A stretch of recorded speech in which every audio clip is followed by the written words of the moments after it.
All right, everyone, it's time to talk first about impeachment because link in the description. If you go to RCP, you'll find approval for impeachment now for the first time is lower than disapproval of it. We've got several new polls. They both show the tide has shifted against impeachment. The public has gone against it now. This is what I suspected would happen. The thing is, when impeachment was first announced, it was more popular because at the time it seemed more damning of Trump because it was unofficial. As long as it was unofficial, what the Democrats were doing is taking people who they said were witnesses, talking to them behind closed doors, and leaking tidbits to the press. As long as you get to do that so that everything is pithy, it's easily digestible, you can take the worst aspects of the testimony, divorce it of context, divorce it of any cross-examination, leak it to the press that's a captive audience because they love the Democrats right now because they're the ones that want to restore the swamp to full function. As long as you can do that, of course, people are largely going to say, well, Trump, orange man, bad. What happened, though, is that once it became an official process, once people were able to cross-examine witnesses, once there was able to be a narrative other than the establishment narrative, people generally have turned against it. And I have a feeling that most of this represents centrist, moderate voters, if not nonpartisan voters, and a lot of independent blocs, including like the one I'm in. I'm a libertarian-leaning independent. I'm not a member of the LP or any other party. I'm not a conservative or a liberal. I simply analyze things probably from a less biased perspective than most. I'd rather be right than get my way politically for business purposes. And when I look at things, I say the Republicans and Democrats, I could never register with either of them because neither of them are libertarian anyway. So when I look at this situation, I'm looking at the Democrats wasting time. They're not going to get Trump removed from office. It's pointless to bother impeaching him. They're standing on principles, but the thing is voters are looking at the Democrats and saying, what principles can you have, I think. I think that's part of it. And I think the other part is this. The Republicans have successfully made their pitch to voters that impeachment is ludicrous anyway, simply because they've brought up Burisma so much. The Republicans have outmaneuvered the Democrats on this. It seems ludicrous to bother impeaching someone you can't remove under the auspices of charges that really don't make sense to begin with. I'd say some of the disapproval may even come from the far left. Hear me out. Neolibs and far leftists both want Trump gone. But if I'm on the far left, I'm not necessarily a Pelosi fan. I'm looking at Pelosi or Schiff. I'm saying they probably dropped the ball.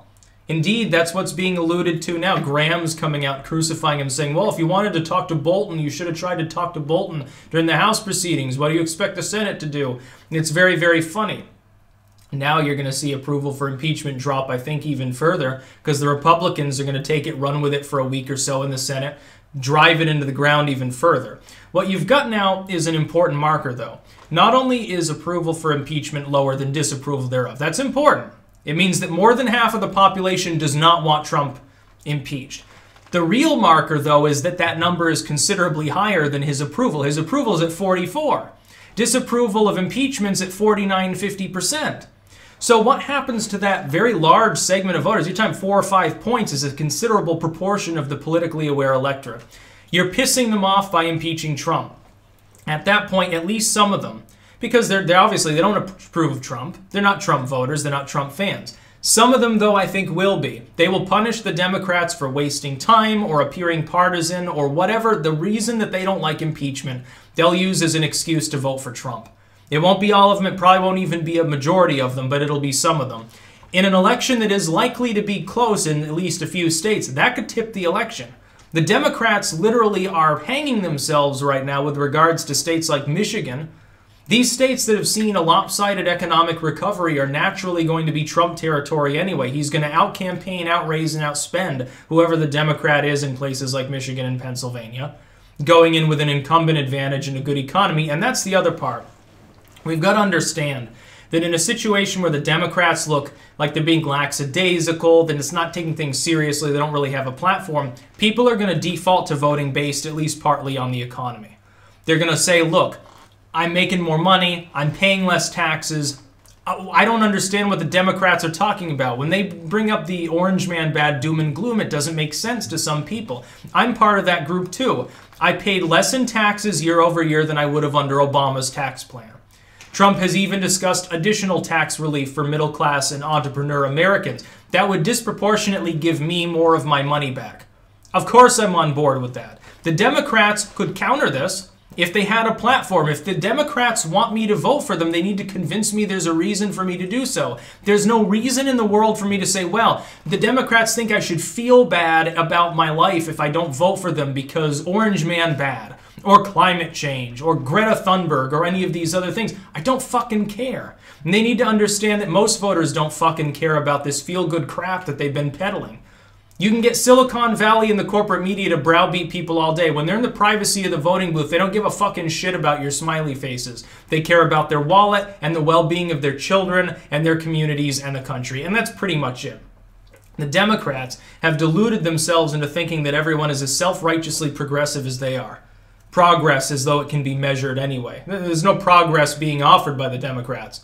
They're offering 19th century style tax plans. They're offering us to go back over 100 years, back to the bad old days when we were struggling more than we are today. I think that Trump's tax plan is great. I hope he doubles down.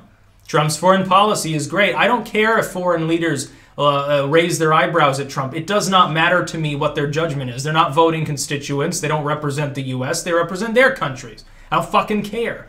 Impeachment's a sham. It's lost the will of the population. If the Democrats were smart, they would switch and say, okay, we're not even going to impeach him. We're just going to censure him. They'd get their support back. Some of the Republicans would vote in favor too. And even that would be a terrible idea. They've got no win here. They've got a no-win situation on their hands. If they try to impeach, they may fail, although it looks like it'll hold. They impeach him. It's a partisan shit show. They've already lost one House member. They could lose more. Trump will steamroll him in 2020. The Senate trial is going to be a farce too. The Republicans are going to make it hyper-partisan, and the Democrats will complain about this, but the thing is, you're handing it to the Republicans, as you have to, because you have to allow the Senate to weigh in too. You knew what was going to happen. You knew McConnell was going to defend Trump. There's nothing impeachable there. There's nothing to convict him on. Obstruction of Congress, he hasn't obstructed you from doing your job, what, by tweeting, by saying angry things?